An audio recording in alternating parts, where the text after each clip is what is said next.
Hari ini kita akan belajar tentang menabung. Apa kata lain menabung? Nyelengi. Bahasa Jawa itu.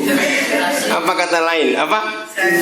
Investasi, saving, apalagi nabung. Ayo, cepetan. Yap.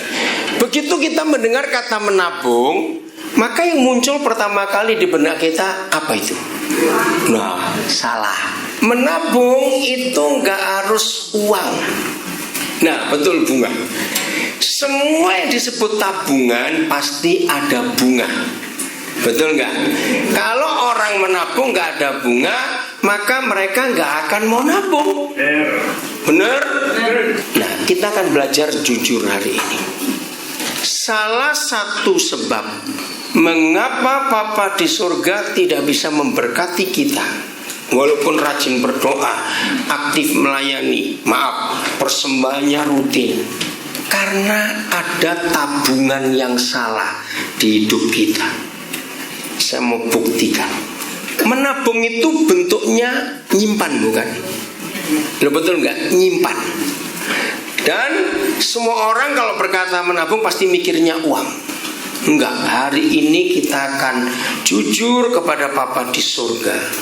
Ternyata banyak orang nggak punya tabungan uang, tapi punya tabungan kebencian. Loh, kok nggak ada yang ngamen? Betul tidak? Ternyata makin tua usia kita, dengar ya, makin tua usia kita, tanpa kita sadari banyak tabungan. Maaf, saya harus ngomong ini. Nggak punya mantu sedih nggak? Punya mantu? Nah itu si opor ya. Nggak punya mantu sedih, punya mantu repot. Soalnya emang nggak nurut, terus suruh cerai anaknya, cari mantu yang nurut. Nggak ada. Mantu nurut itu namanya anjing. Loh, bener. Kalau saudara pengen punya mantu nurut, saudara kawin dengan anjing anak itu. Maaf loh saya ngomong, lu setuju nggak saya ngomong ini? Yang namanya manusia nggak ada yang nurut kecuali yang idiot. Maka itu mama mertua, papa mertua, jangan punya konsep cari mantu yang nurut. Nggak ada. Maaf ya, saya mau buktikan. Anak saja, ayo terus no, nurut atau tidak? Ya sudah, anak adik aja nggak nurut, kok cari mantu nurut? Ya nggak bisa. Maka itu masalah itu bukan soal menantu. Sama halnya, orang berkata nggak punya uang itu masalah. Betul atau tidak? Salah. Salah.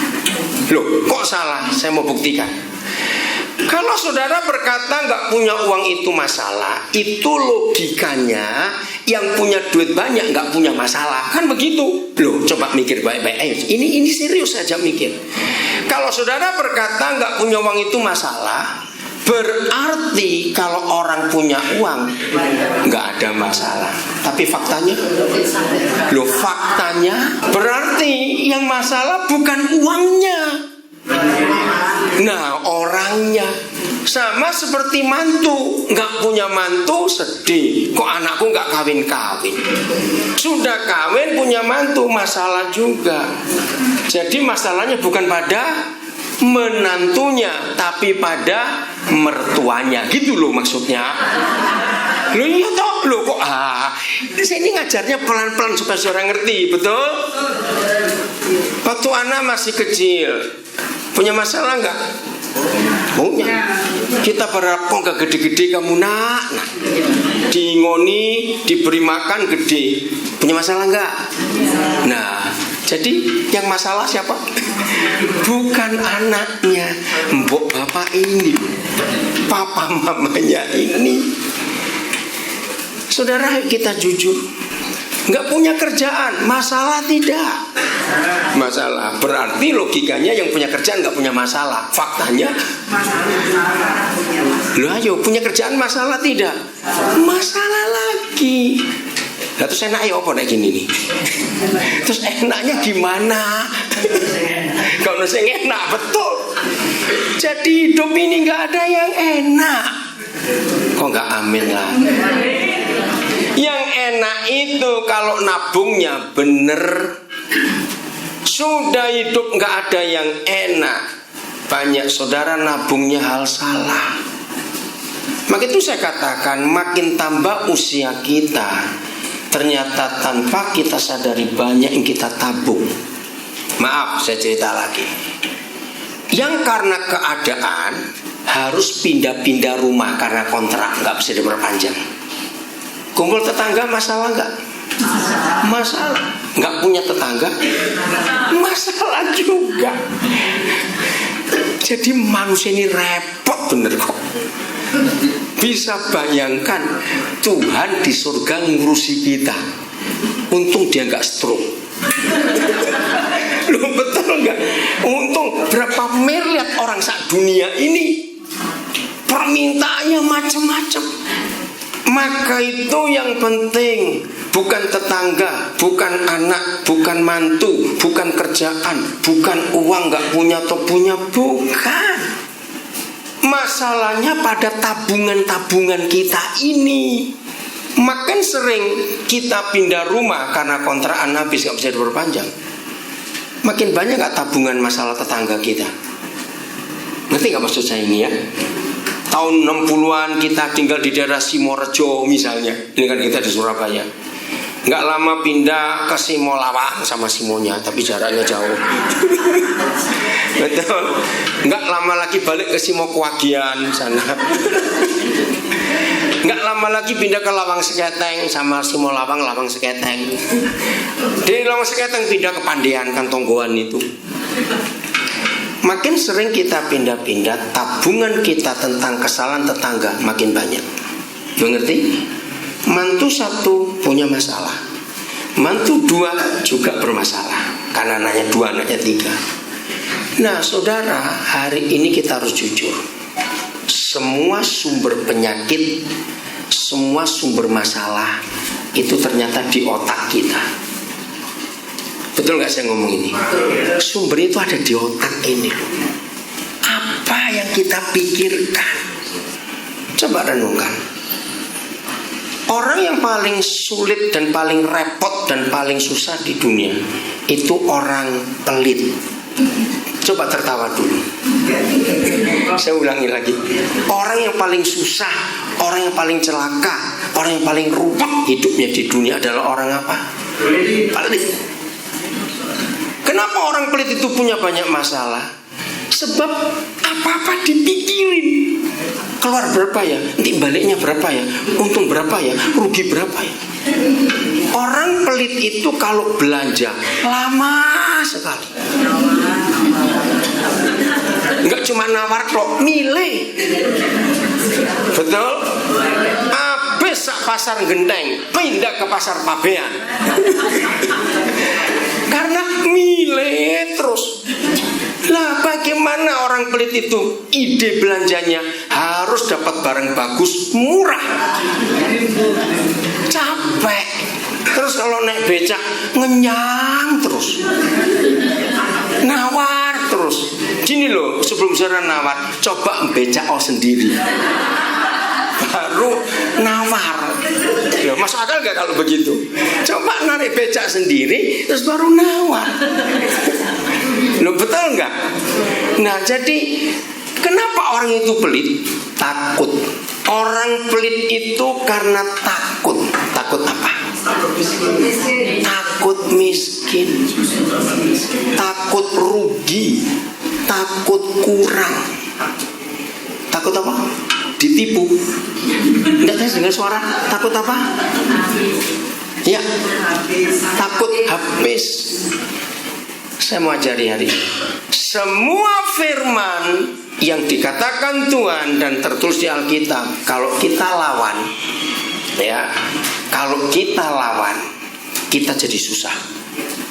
Karena melawan firman. Oke? Bentuk ketakutan sampai orang itu pelit karena dia khawatir. Ayo baca dulu ayat ini. 1 Petrus 5 ayat 7. Orang khawatir itu membuat orang serumah gak bisa tidur. Iya atau tidak? Renungkan ya. Orang yang khawatir membuat orang serumah nggak bisa tidur. Kok bisa? Ayo. Mengapa kalau ada orang khawatir kok serumah nggak bisa tidur? Diajak melekan pisan. Betul nggak, diajak bangun misalnya. Itu kunci pintu sudah dikunci belum? Sudah. Yang belakang sudah. Yang pinggir sudah. Harus sejam. Sudah dikunci belum? Capek nggak tinggal dengan orang kayak begini nih? Capek. Padahal firman Tuhan berkata kalau ada maling masuk sambutlah. Lu kok nggak amin? Enggak, kok celurit? Enggak. Percaya siapa bilang dicelurit tadi? Enggak bisa. Karena Tuhan, tunggu dulu, enggak semua maling itu bunuh. Saya belajar. Berapa kali maling masuk rumah saya sambut. Mencari jiwa itu susah. Ini datang sendiri. Lu serius, terimalah baik-baik. Saudara nggak akan takut kemalingan kalau di rumah barangnya nggak ada yang berharga, plastik semua. Lu benar, di rumah kami nggak ada barang berharga, maka itu kami nggak takut kemalingan. Misalnya rumah kami lupa ngunci, nggak apa-apa, bener. Istri saya tuh nggak suka emas berlian, nggak ada. Maka itu kami nggak pernah takut kehilangan. Coba kalau saya hobi berlian, dipakai enggak? Enggak, lihat terus diapakno. Kok enggak dipakai kok? Untuk apa? Lihat disimpan untuk apa? Ayo, rugi. Beli itu harus memang kita bisa pakai. Udah, baca bareng-bareng. 1, 2, 3.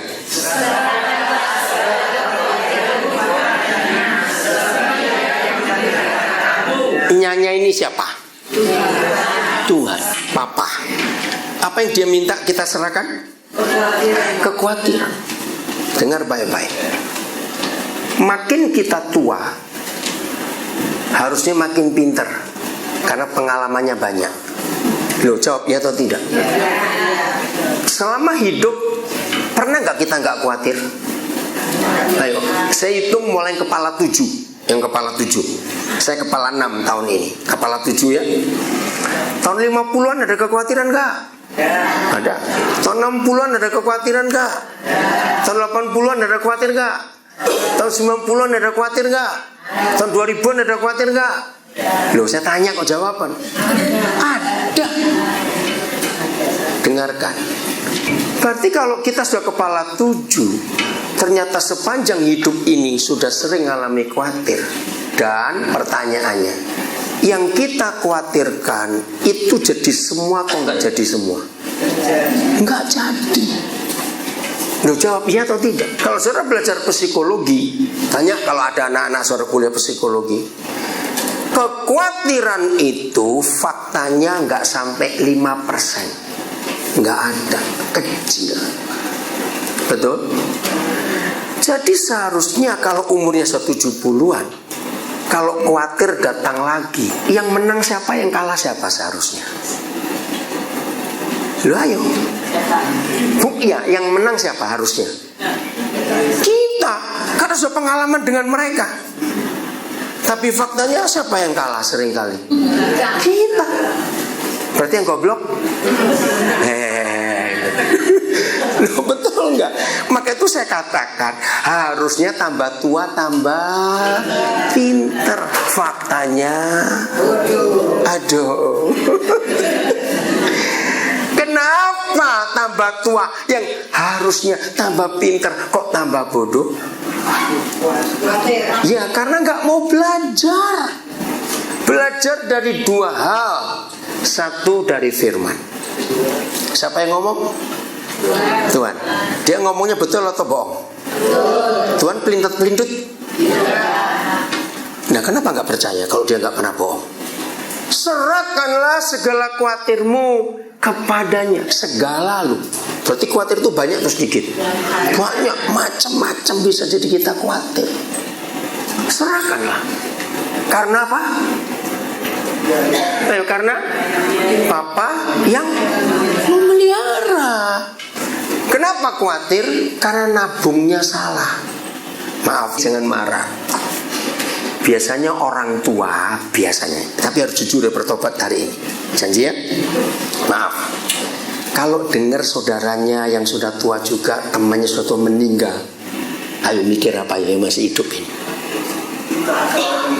Apa? Kalau itu baik, kita akan meninggal. Tapi terus takut gitu loh. Kapan aku yo? Kapan nyusul aku gitu? Kan begitu bukan cara orang-orang tua itu. Loh ya atau tidak? Jangan dipikirin. Mau dipikirin mau enggak nyampe juga kok ke situ satu hari nanti. Loh kok enggak amin? Ya sudah enggak usah ditakutin. Tapi gimana ya? Ini anakku belum menikah, ini belum beres. Itu kalimat yang salah. Apakah kalau anak menikah beres?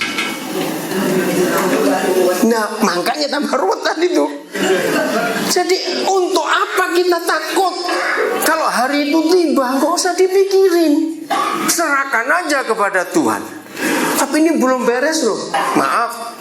Apakah kalau sampai umur 100 tahun saudara bisa beresin masalah-masalah itu? Enggak juga. Jadi perlu khawatir enggak? Enggak. Enggak usah khawatir. Serahkan. Oke? Saya kembali pada tabungan tadi. Tabungan itu bisa berupa iri hati. Tabungan bisa berupa percabulan. Tabungan bisa berupa dendam. Dan macam-macam lagi. Nah, yang paling penting ingat, apapun yang namanya tabungan pasti berbunga. Ini masalah. Kalau punya tabungan uang berbunga, baik. Nah, kalau tabungan sakit hati, bunganya apa? Penyakit, betul.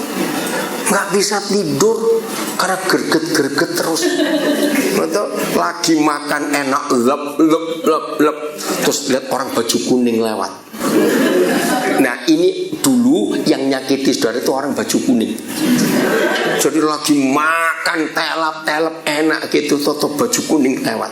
Makanya berhenti atau terus? Berhenti. Pasti ngeletuki gigi, kratek gitu. Karena gergetan itu tadi. Betul. Tidur sudah nyenyak sekali, enak sekali. Mimpi orang baju kuning itu muncul. Kebangun gak? Nah, biasanya orang yang nyimpan kemarahan, nabung kemarahan, terus tabungannya muncul malam-malam, jawab, bisa balik tidur lagi gak ini orang? Kenapa? Iya, goblok. Yang baju kuning enak-enak terus.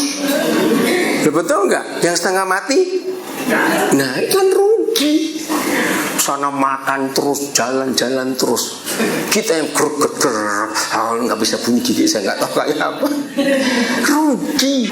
Jadi hari ini setiap pribadi kita harus periksa buku tabungan. Oh nggak amin? Termasuk tabungan duitmu, ada berapa itu? Jangan cuma tiap kali lihat tabungan.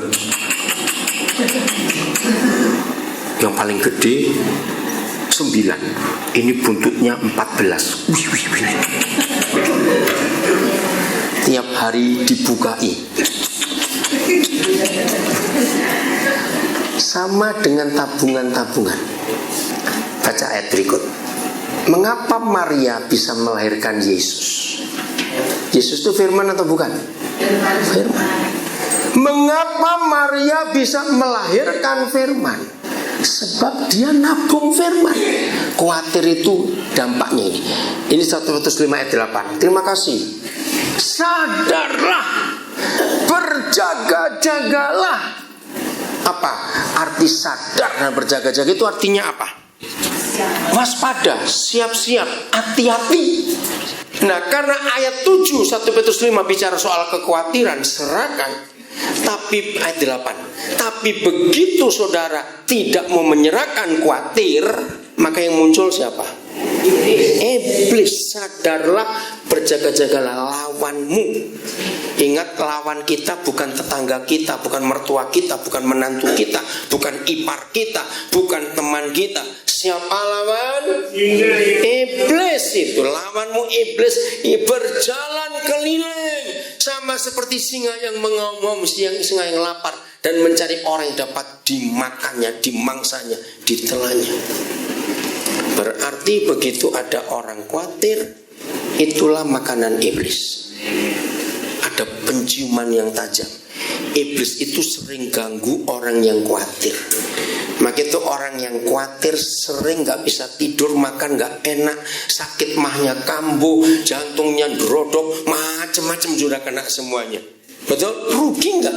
Ini iblis mencari siapa yang bisa dimangsanya, ditelannya.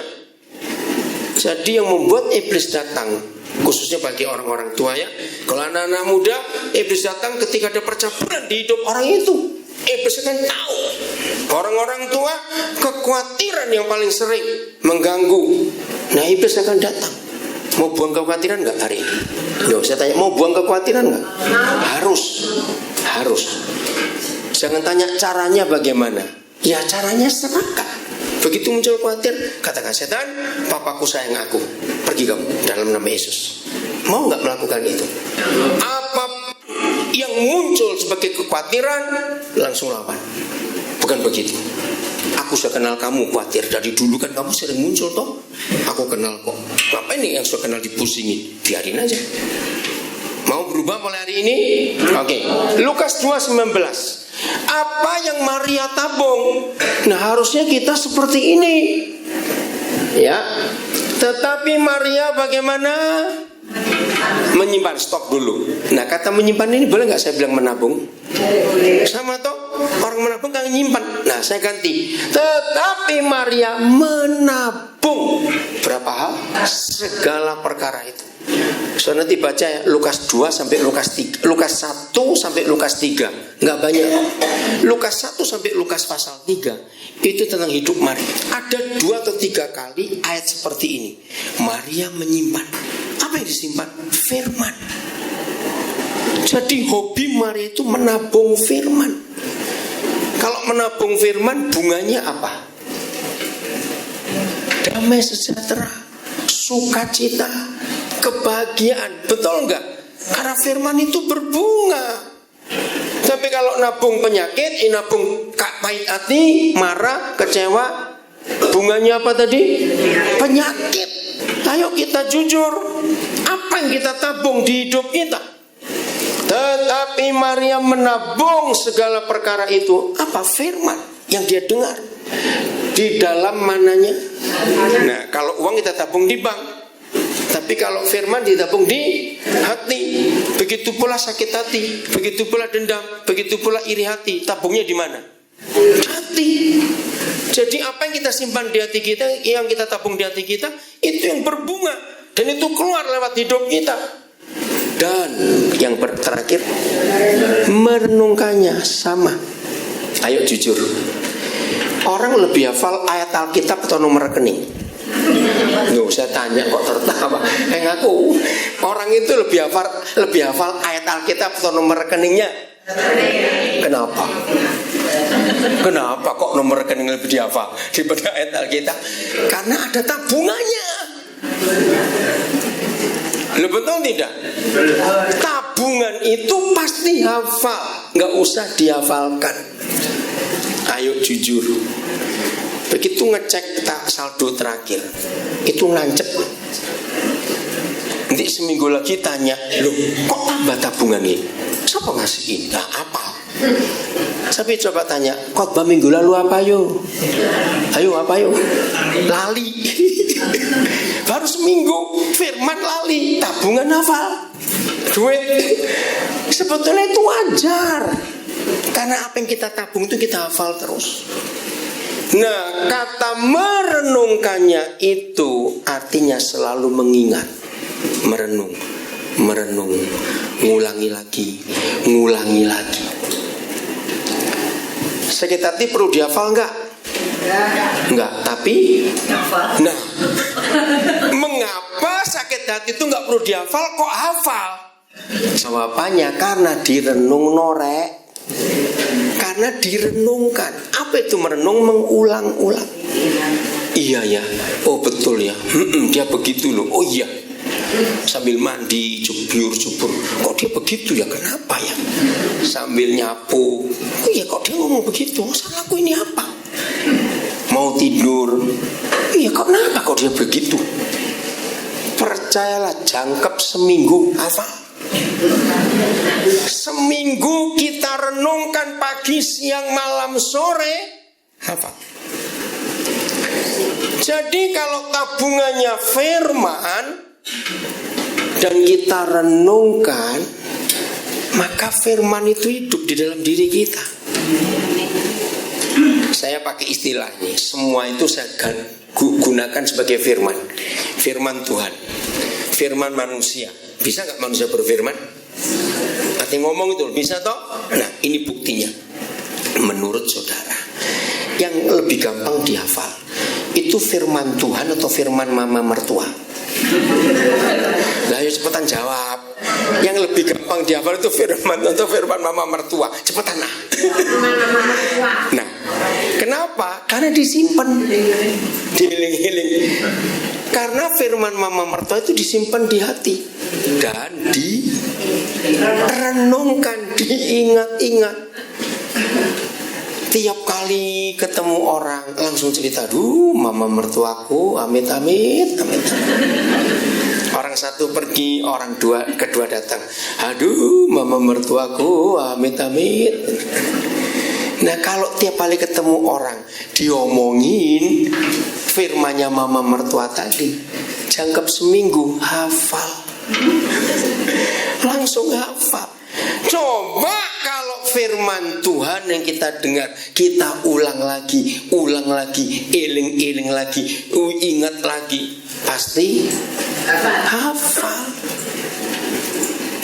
Jadi kita jujur, tabungan kita apa hari-hari ini? Jadi betul makin tua kita makin banyak tabungan kita? Kita jawab, makin tua makin banyak gak tabungannya?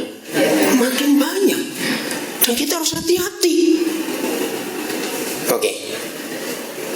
Maria itu laki atau perempuan? Jangan bilang pertanyaan. Enggak, maksudnya begini loh. Maria itu perempuan jelas. Menurut saudara, biasanya laki atau perempuan yang lebih punya banyak lemari? Ayo, yang lebih punya banyak almari, laki atau perempuan? Puji Tuhan, ngaku semua. Faktanya begitu. Karena perempuan itu punya banyak barang. Nah, sama.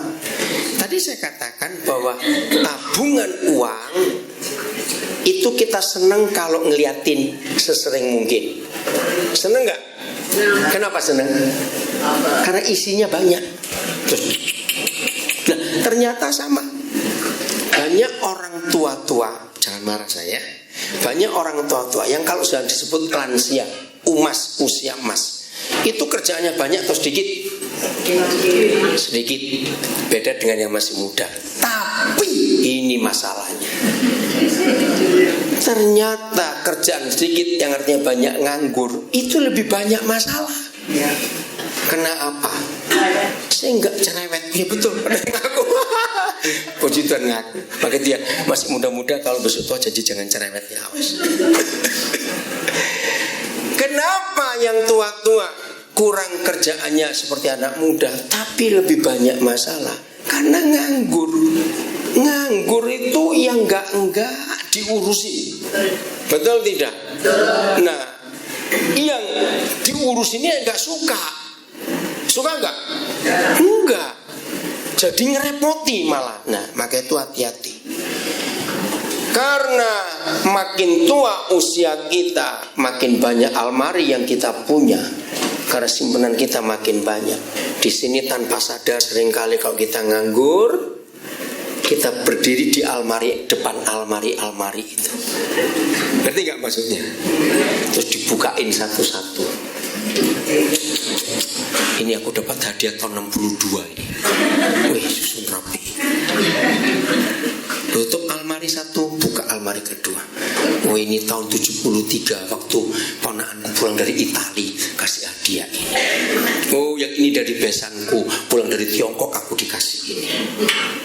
Wajar nggak orang seperti itu? Wajar, karena punya kok. Tapi nggak dipakai. Kalau cucunya ngode, ngamuk. Itu barang emak, barang engkong, jangan diam dengan dek. Padahal cucu ini pengen lihat apa tuh itu. Akhirnya cucu-cucu sering lihat emak engkongnya aneh. berdiri di depan pintu lemari, terus geleng-geleng sendiri. Cucu ini mikir, ngapain kongko itu ya? Ngapain makku? Saya goyang-goyang kepala terus ditutup lagi, pindah almari sebelah, baru buka, balik ke almari sebelah, dibukain lagi. Cucunya ngeliatin dari jauh, ngapain mak engkau ini? Maaf ya saya ceritain, kira-kira betul atau salah? Ya betul ah. Itulah tabungan kita di masa lalu yang akan jadi beban, saudara. Jadi beban gak tabungan itu? Loh, jadi beban gak? Beban. Harusnya makin tua usia kita hidupnya harusnya makin ringan. Loh, betul gak sih ngomong ini? Tapi kalau kita makin tua, makin kita berarti sendiri. Apa yang kita buat berat? Bukan masa lalu, yang dulu. Itu mengganggu kesehatan dan mengganggu yang ada di rumah. Karena kita pasti akan rewel, akan cerewet, akan macam-macam. Capek yang di rumah itu. Maaf ya, jangan marah saya ngomong ini. Saudara, ayo kita jujur mulai hari ini. Jangan nabung yang salah. Amin. Tabunglah yang benar, yaitu firman dan kebaikan. Lagi sekali, Maria menyimpan segala perkara itu. Maria menabung segala perkara itu di dalam hatinya dan merenungkannya. Saya bersyukur kepada Tuhan. Ya, kalau dilihat di Surabaya, yang generasi saya tahun 70-an waktu masuk dalam pelayanan, itu sudah banyak yang meninggal karena memang usia kami juga beda. Sehingga sampai hari ini saya sering banyak ditanya. Ya, barusan ini saya hari Rabu pagi kemarin baru tiba dari Amerika, Rabu pagi kemarin. Terus kemarin berangkat ke sini. Nah, waktu di Amerika banyak orang-orang hamba-hamba Tuhan itu tanya saya tentang sejarah kegerakan karismatik di Indonesia. Ada yang heran, loh, jadi Pak Daniel sekarang umur berapa? Saya bilang saya 60 sekarang. Loh, tapi itu generasi tahun berapa yang tua-tua? Ya karena saya ada di situ. Mereka heran. Nah, kenapa saya cerita ini? Saya bisa ingat semua tentang pekerjaan Roh Kudus yang hebat. Tapi saya nggak akan bisa ingat orang salah apa kepada saya, hanya saya bisa lupa. Dan saya bersyukur untuk anugerah Tuhan itu. Ngerti maksudnya? Maka itu kalau kita nyimpan yang benar, yang baik, hidup ini luar biasa. Amin. Filipi 4 ayat 8. Ayat-ayat yang gampang-gampang, ayo kita lakukan dalam hidup. Filipi 4 ayat 8. Sudahlah kesalahan suami, kesalahan istri, kesalahan mertua, kesalahan kemenakan, kesalahan ipar, kesalahan teman, kesalahan tetangga, kesalahan partner bisnis. Sudah lewat ya, sudah buang semua. Amin. Gak usah diingat-ingat lagi. Jadi akhirnya, saya suka kalimat ini. Kalau ada kalimat jadi akhirnya, itu artinya apa? Ayo pakai bahasa Surabaya. Mas mari, entek wis. Selesai, nggak ada lagi. Nah, untuk saudara dan saya bisa mengakhiri semua yang jelek-jelek, inilah firman yang luar biasa.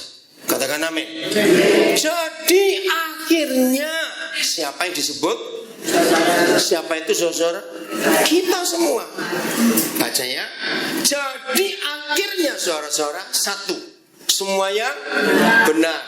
2, semua yang mulia. 3, semua yang adil. 4, semua yang suci. 5, semua yang manis. 6, semua yang sedap didengar. 7, semua yang disebut kebajikan. 8, semua yang patut dipuji. Suruh ngapakan? Pikirkanlah semuanya itu. Roh Kudus memakai saya untuk menolong banyak orang gak bisa tidur. Saya bilang pada mereka, inilah valium obat penenang yang paling hebat. nggak punya efek samping. Amin kan gitu loh, dikandani kok diam saja. Amin. Inilah obat penenang, Valium dan sebagainya yang paling aman karena nggak ada efek sampingannya.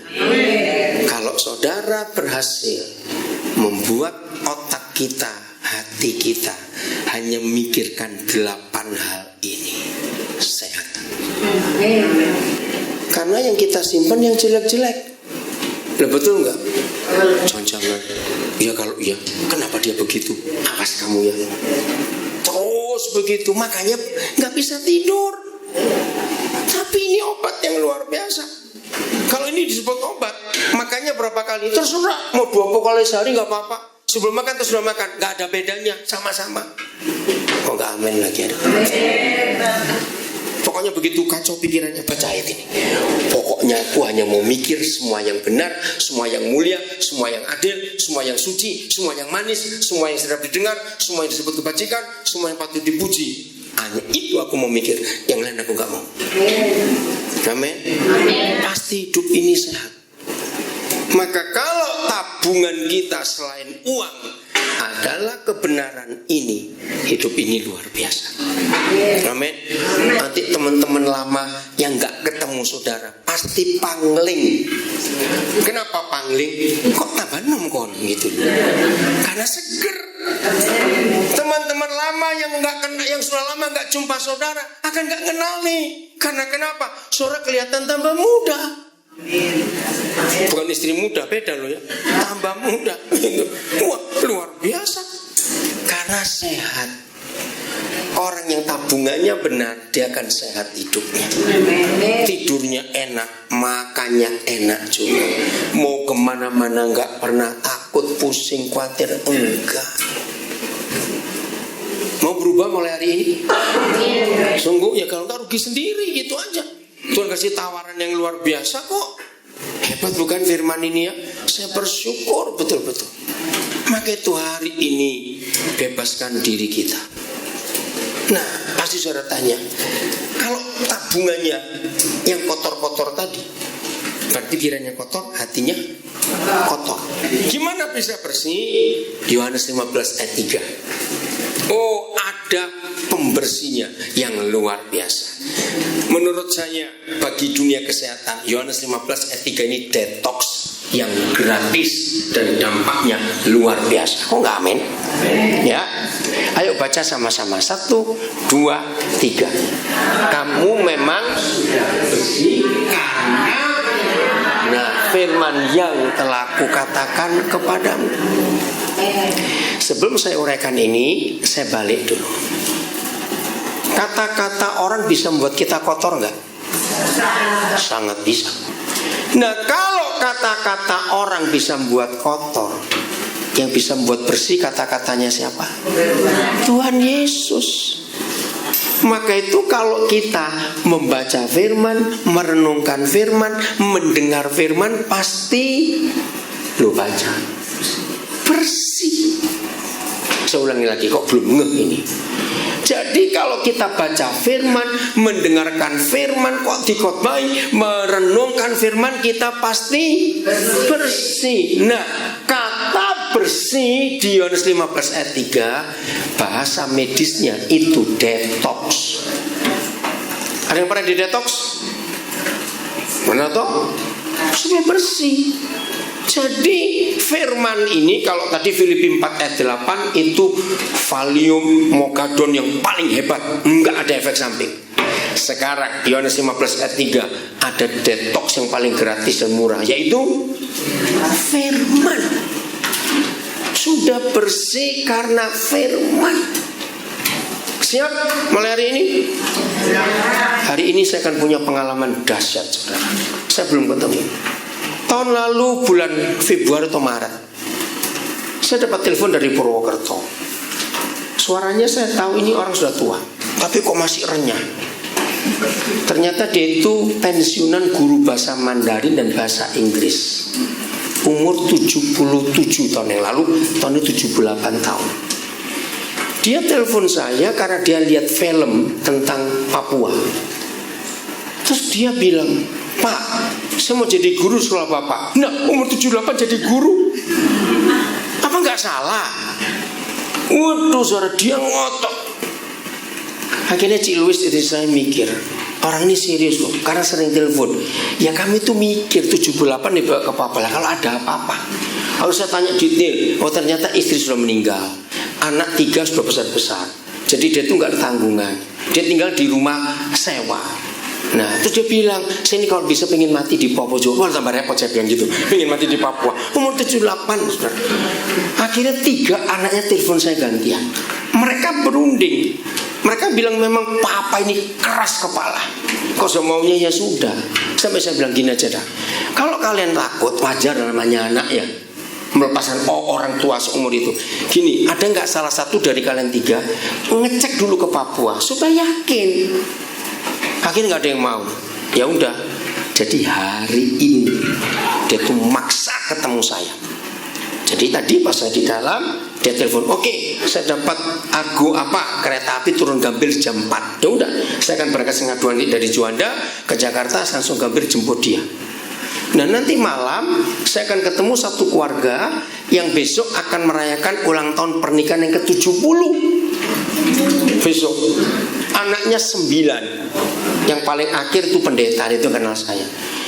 Saya cerita karena saya harus nginep di rumah mereka nanti malam. Loh kebetulan papa mama ini orang Purwokerto. Loh kok bisa nyambung, ini guru orang Purwokerto? Ya biar ketemu sini tua-tua sana.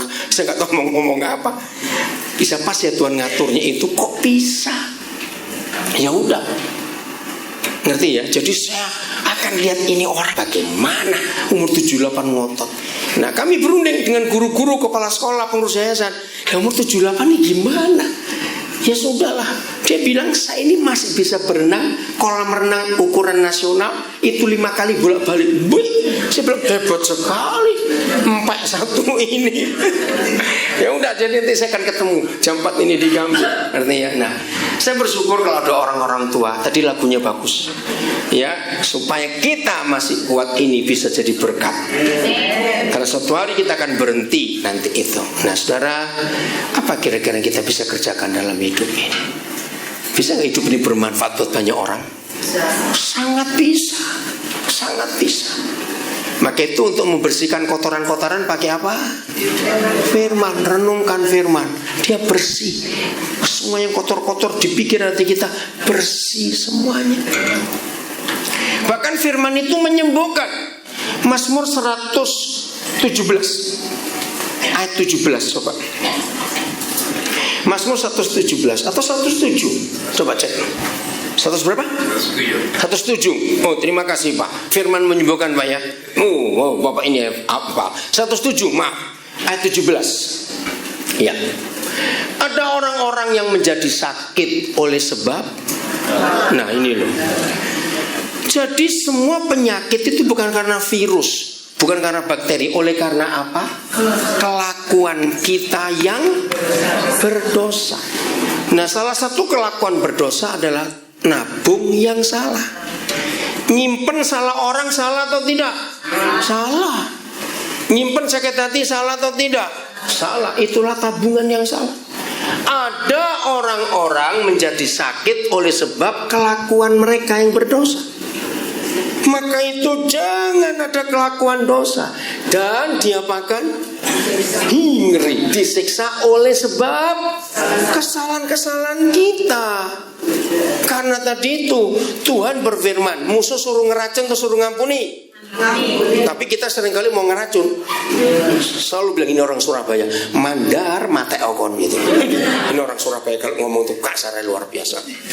Moga-moga kamu cepat mati sana. Itu bahasa Surabayanya. Ayat 18. Mereka muak terhadap apa? Segala makanan. Dan mereka sudah sampai pada pintu gerbang maut, sudah mau mati. Tapi lihat ayat 19. Terus kita baca terus. Maka bagaimana? Berseru-serulah mereka kepada Yahweh dalam kesesakan mereka, dan diselamatkannya mereka dari kecemasan mereka.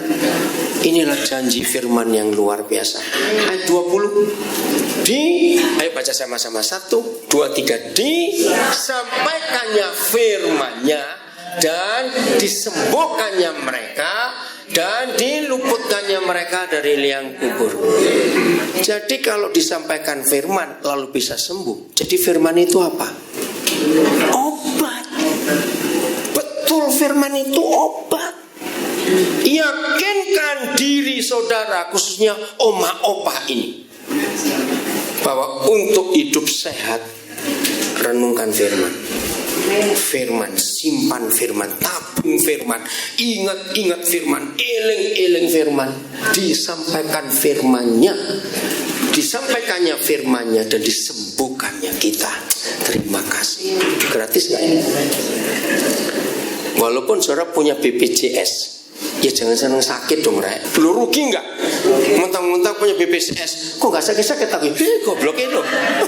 Ngawur ini ya. Walaupun punya BPJS, jangan pengen sakit. Jadi dengan firman kita bisa sehat. Amin. Oh, hidup ini menyenangkan luar biasa. Bangga nggak jadi anak-anak Bapak di surga? Semuanya gratis loh. Betul nggak? Semuanya kasih gratis. Maka itu jangan pelit. Kalau papamu sudah gak punya siapa-apa gratis, nggak amin lagi. Amin. Jangan pelit karena dikasih gratis. Itu luar biasa. Jelas? Ini hukum yang hebat sekali yang Tuhan beri kepada kita. Saya cuma cerita. Maka itu saya bilang nggak punya uang itu nggak masalah. Saya ini punya kebiasaan, saudara. Kalau saya keluar negeri, maka siapa yang ngantar terakhir itu ATM saya serahkan kepada mereka. Karena untuk apa saya keluar bawa ATM? Nah, yang saya titipi ini, orang ini belum pernah saya titipi. Pas saya mau kembali, saya bilang, mau balik loh. Ya, ternyata dia di Kendari, mendadak pergi. Terus ATM-nya di mana? Ada di rumah. Nah, lu, saya bilang begitu. Bagaimana? Udah, akhirnya saya telepon anak saya satu, temannya Sandi itu. Tolong diambil. Sudah diambil. Rebus siang. Saya ketemu Sandi, ketemu anak saya ini. Saya tanya ATM mana? Lupa. Nah sudah. Nah saya tuh lagi gak punya uang, tapi saya belum perlu. Cuma kemarin pagi saya harus berangkat ke Cengkareng untuk berangkat ke Surabaya. Saya terpaksa pinjam uang yang punya rumah saya nginap. Tolong pinjam dulu untuk bayar taksi saja ini loh, karena kota sudah gak bayar. Ya sudah. Nah terus saya kejar Sandi, tolong saat ini saya semua boarding ini, cepat cek saldonya ini berapa, karena papa harus ngirim ini, ada saudara lagi perlu. Begitu jumlah saldo ada 4 ATM itu, saya langsung kasih tugas kirim ke semua ini. Nggak sampai setengah jam ludes. Betul ya, habis sampai kurang malah. Ya udah, saya nggak pusing. Dari Juanda jemput anak saya kawin, itu saya satu keluarga untuk saya berdoa di situ. Tuhan berkati. Malamnya waktu pas mau berangkat pelayanan, ada guru yang perlu uang karena dia kena TBC, bukan TBC paru-paru. Dia tuh nggak batuk, badannya nggak kurus. Ternyata TBC nyerang kelenjar. Saya bilang, kok ada penyakit aneh lah. Dan itu perlu uang 2,5 juta. Nah, yang jemput saya namanya Pak Jimmy. Saya bilang, Jim, di ATM ada saldo enggak? Kenapa Koden? Koden itu punya uang cash, tapi mau kirim ini. Kan itu biaya rumah sakit malam itu. Berapa Koden? 2,5 juta. Langsung ditransfer. Nah, saya ambil uang itu, bayar ke dia 2,5 juta. Maka itu saya nggak pernah pusing. Nggak punya duit itu nggak pusing. Siapa yang punya duit juga pusing. Amin. Maka itu bersihkan hidup ini dengan firman Tuhan. Maka kita akan tenang betul-betul. Amin. Kok susah bener namanya tuh orang-orangnya. Nanti makan loh, makanannya masaknya 3 nenek tadi. Saya sempat ngintip ke dapur tadi sebabnya. Oke, jadi firman menyembuhkan. Jadi nggak usah takut dan meluputkan kita. Oh, ini janji Tuhan yang luar biasa. Amin. Mau berubah mulai hari ini bagian terakhir. Kita buka kitab Bilangan. Tuhan bukanlah siapa? Ayo, Tuhan bukanlah siapa? Kalau bahasa Surabaya gini, Tuhan bukan tonggoku, gitu loh harusnya. Lo betul nggak? Tetangga kita yang manusia bukan. Tuhan bukan tetanggaku, sehingga ia berdusta. bukan anak manusia sehingga ia menyesal. Masakan baca iya? Masakan ia berfirman dan artinya kalau ada firman masakan ia berfirman dan tidak melakukannya, artinya apa? Yuk, tidak pernah bojok gitu loh. Susah bener. Oke, masakan ia berfirman dan tidak melakukan, atau berbicara dan menepati. Saya nggak pernah ketemu ada janji sehebat ini di Alkitab tentang firman Papa kita. Betul nggak, saudara? Maka itu jangan ragukan dia. Maaf, saudara punya asuransi, yang ikut asuransi. Percaya nggak pada asuransi? Loh, yang ikut asuransi percaya nggak pada asuransinya? Dia percaya. Nah, kalau nggak percaya ngapain bayar preminya? Kalau asuransi yang buatan manusia saja bisa dipercaya, apalagi asuransi Bapa di surga. Ini jaminan yang luar biasa. Maka itu firman, pokoknya apa? Firman, jangan omongan orang yang disimpan. Setuju? Itu merusak dan merugikan kita semua. Oke. Yohanes 10 ayat 27. Bicara asuransi, ini jaminan yang luar biasa. Yohanes 10. Oh, 28. Maaf, Yohanes 10 ayat 28. Ini jaminan yang luar biasa. Dan aku ini siapa? Tuhan Yesus. Ingat tadi kita sudah percaya firman-Nya pasti digenapi. Tuhan nggak mungkin mencela-menceli. Tahu kata ini mencela-menceli orang Surabaya? Artinya apa? Ngomong nggak bisa dipegang. Tuhan nggak pelin-pelan, nggak mencela-menceli, nggak apa? Nggak dolak-dalik, bahasa Indonesia. Dan aku, Tuhan Yesus, memberikan hidup yang kekal kepada mereka. Siapa mereka di sini? Kita yang percaya Dia. Dan mereka pasti, ini kata ini, dengar baik-baik, di seluruh dunia saudara tidak akan pernah mendengar perusahaan apapun yang iklannya pakai kata pasti. Ya atau tidak? Loh, ngerti nggak pertanyaan? Ada perusahaan penerbangan, perusahaan makanan, perusahaan farmasi, perusahaan apa saja, mobil, TV, handphone, pasti nggak akan rusak barang ini. Pasti kamu selamat, pasti kamu sembuh kalau mengkonsumsi obat dari perusahaan ini. Ada nggak pernah berkata pasti? Asuransi pun yang sudah hebat nggak berani berkata pasti. Ternyata satu-satunya pribadi di dunia yang berkata pasti itu cuma Tuhan Yesus. Maka itu mau khawatir apa lagi? Lo kok gak amin lah? Mau khawatir apa lagi kalau semuanya pasti? Amin. Ya pulang ayo sekarang. Bisa pasti kok, nggak mau apa lagi ya. Amin. Itu hidup itu indah nggak? Indah. Seneng nggak? Ya, jadi gini, saya punya 4 kata ini. Ternyata hidup itu indah, hidup itu enak, hidup itu ringan, hidup itu menyenangkan. Kecuali yang pelit, itu abot kabeh kalau yang pelit itu. Buat orang pelit semua hidup itu berat. Tapi buat orang yang percaya Tuhan Yesus pada firman, hidup itu apa tadi? 1, indah. 2, hidup itu ringan. Hidup itu enak. Hidup itu menyenangkan. Ya wes, pasti panjang umur semua. Amin. Jadilah pelaku firman dan jadilah berkat buat banyak orang. Tuhan memberkati kita semuanya. Selamat panjang umur buat usia emas. Tuhan memberkati. Hari ini kita akan belajar tentang menabung. Apa kata lain menabung? Nyelengi. Bahasa Jawa itu. Apa kata lain? Apa? Investasi, saving, apalagi nabung. Ayo, cepetan. Yap. Begitu kita mendengar kata menabung, maka yang muncul pertama kali di benak kita apa itu?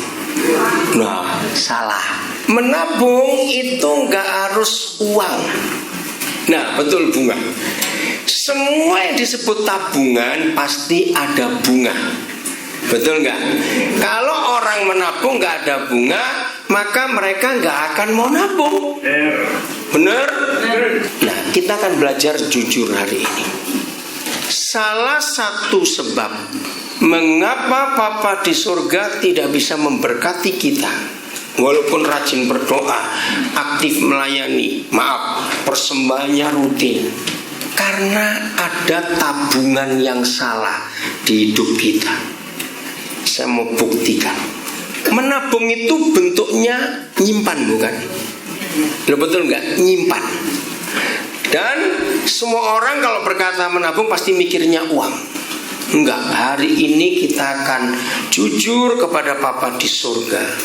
Ternyata banyak orang nggak punya tabungan uang, tapi punya tabungan kebencian. Loh, kok nggak ada yang amin? Betul tidak?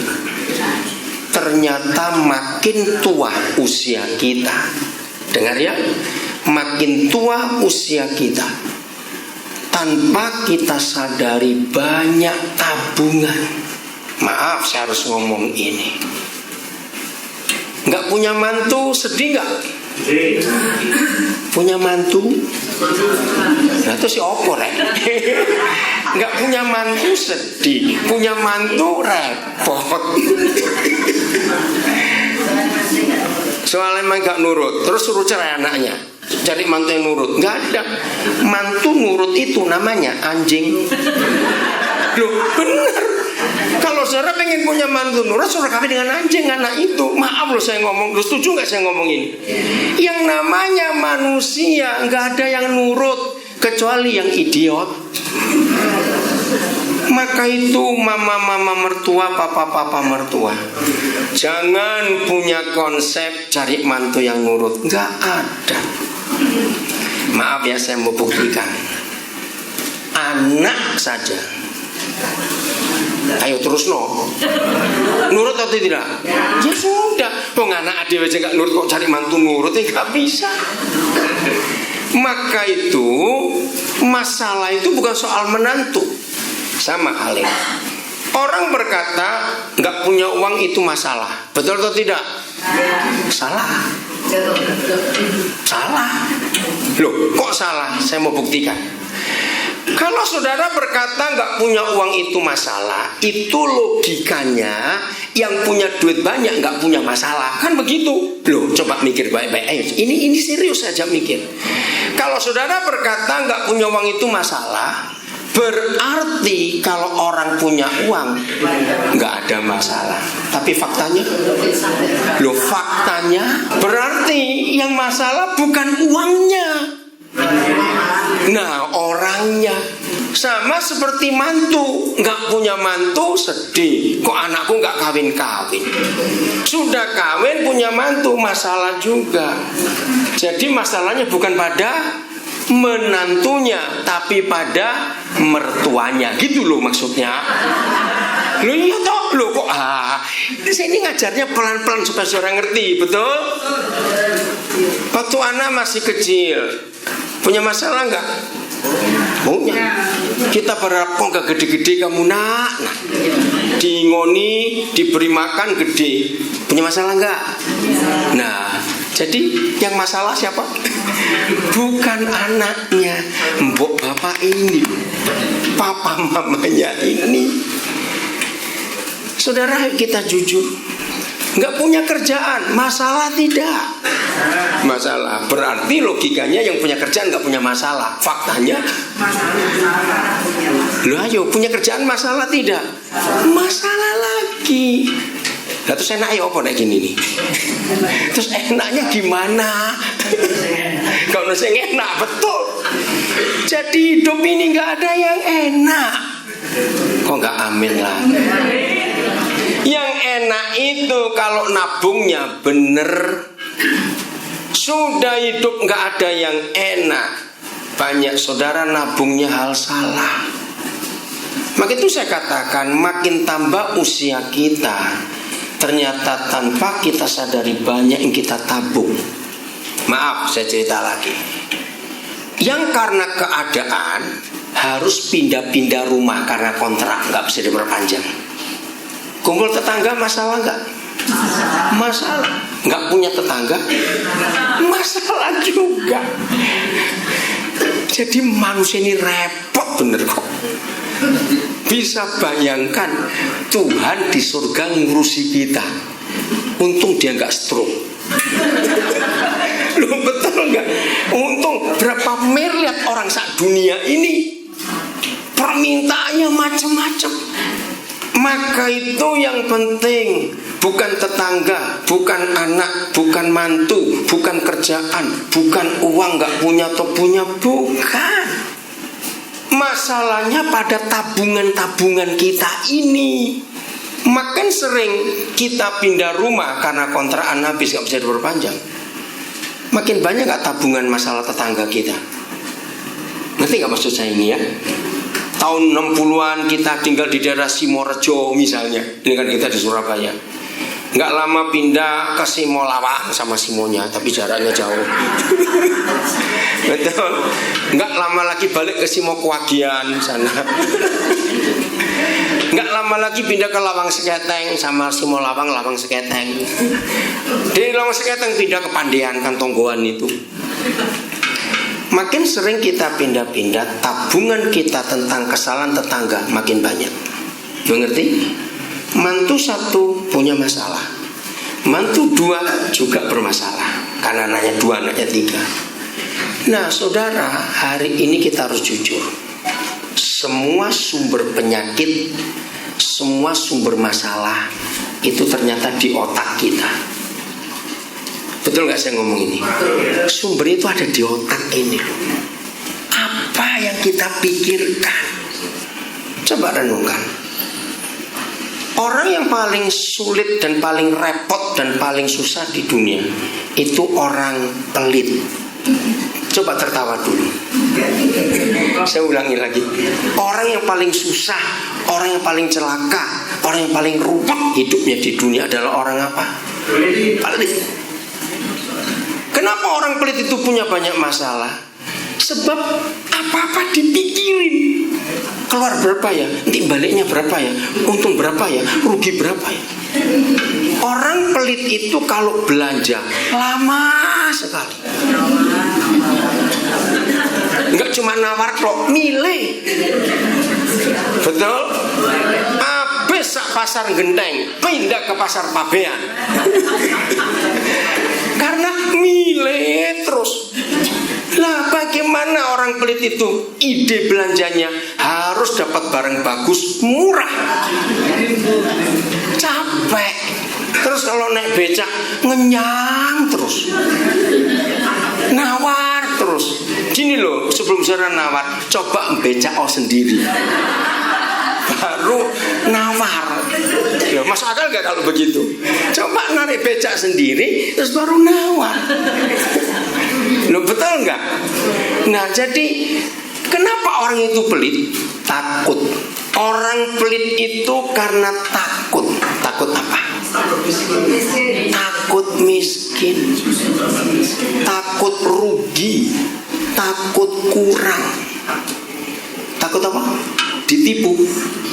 Enggak tahu dengan suara. Takut apa? Ya. Takut habis. Saya mau ajari hari ini.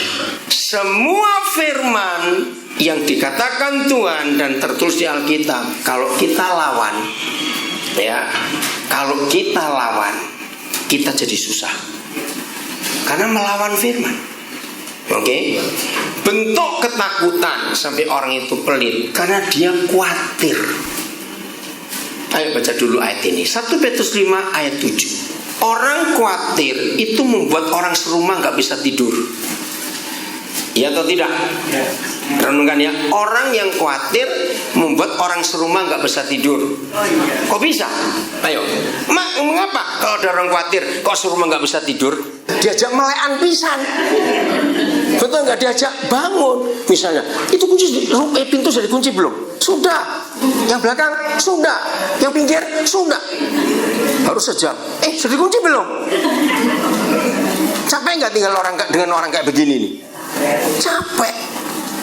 Padahal firman Tuhan berkata kalau ada maling masuk sambutlah. Loh, kok kok nggak amin? Enggak, kok celurit? Enggak. Percaya siapa bilang celurit tadi? Enggak bisa. Karena tunggu dulu, enggak semua maling itu bunuh. Saya belajar. Berapa kali maling masuk rumah saya sambut. Mencari jiwa itu susah. Ini datang sendiri. Lo serius, terimalah baik-baik. Saudara nggak akan takut kemalingan kalau di rumah barangnya nggak ada yang berharga, plastik semua. Lo sebenarnya di rumah kami nggak ada barang berharga, maka itu kami nggak takut kemalingan. Misalnya rumah kami lupa ngunci, nggak apa-apa, bener.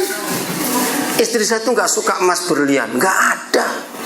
Maka itu kami nggak pernah takut kehilangan. Coba kalau saya hobi berlian, dipakai enggak?